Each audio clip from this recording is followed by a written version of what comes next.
Semua prestasi, semua kekayaan yang diupayakan berawal dari sebuah pikiran. Sesungguhnya, pikiran adalah sesuatu, dan sesuatu yang kuat ketika dicampur dengan ketetapan tujuan, keuletan, dan hasrat membara untuk menerjemahkan pikiran-pikiran tersebut menjadi harta atau objek material lainnya. Ini adalah ide utama dalam buku Berpikir dan Menjadi Kaya. Dalam buku ini ada 13 langkah untuk menjadi kaya dan sukses. Langkah pertama, hasrat.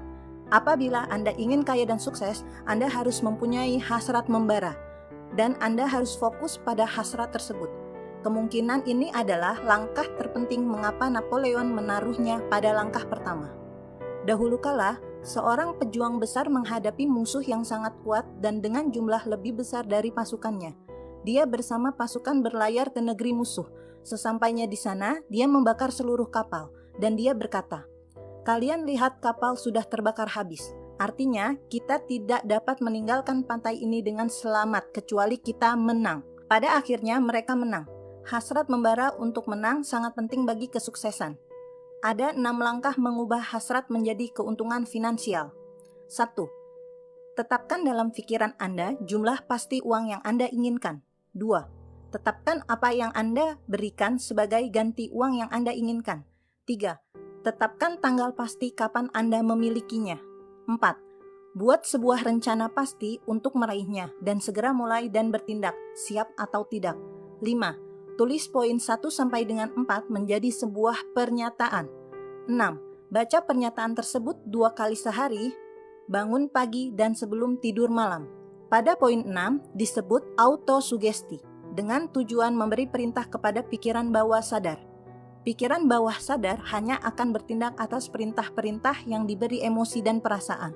Jika Anda tidak pernah melihat kekayaan besar dalam imajinasi Anda tidak akan pernah melihatnya dalam rekening Anda. Thomas Alva Edison pernah bermimpi tentang lampu yang dapat dialiri tenaga listrik. Meski gagal 10.000 kali, ia tetap memegang teguh impiannya sampai berhasil mewujudkannya sebagai sebuah realitas fisik. Langkah kedua, keyakinan. Keyakinan merupakan unsur kimia utama pikiran. Ketika keyakinan dicampur dengan getaran ide, alam bawah sadar akan langsung menangkap getaran tersebut dan menerjemahkan menjadi wujud spiritual serta mentransmisikannya menjadi kecerdasan tak terbatas. Keyakinan sebagai autosugesti adalah kondisi pikiran yang dapat dirangsang atau diciptakan lewat afirmasi atau perintah terus-menerus kepada alam bawah sadar. Langkah ketiga, autosugesti. Autosugesti adalah rangsangan sugesti diri sekaligus media komunikasi antara pikiran sadar dan pikiran bawah sadar. Ide positif dan negatif tidak dapat memasuki pikiran bawah sadar tanpa bantuan asas autosugesti. Segala sesuatu hal yang Anda terima melalui panca indera dihentikan oleh pikiran sadar dan dapat saja diteruskan ke pikiran bawah sadar. Jadi, pikiran sadar bertindak sebagai penjaga gerbang ke pikiran bawah sadar. Pikiran bawah sadar ibarat tanah yang subur.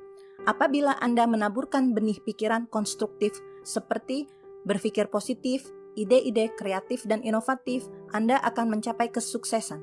Namun sebaliknya, jangan membiarkan ide-ide destruktif mencari jalan masuk ke dalam kebun pikiran yang kaya ini. Langkah keempat, pengetahuan khusus. Ada 2 jenis pengetahuan. Pengetahuan yang bersifat umum dan yang bersifat khusus. Orang-orang sukses dalam bidang apapun tidak pernah berhenti mencari pengetahuan khusus yang berhubungan dengan tujuan utama bisnis dan profesi mereka. Pengetahuan bukan kekuatan. Lebih tepatnya adalah potensi kekuatan.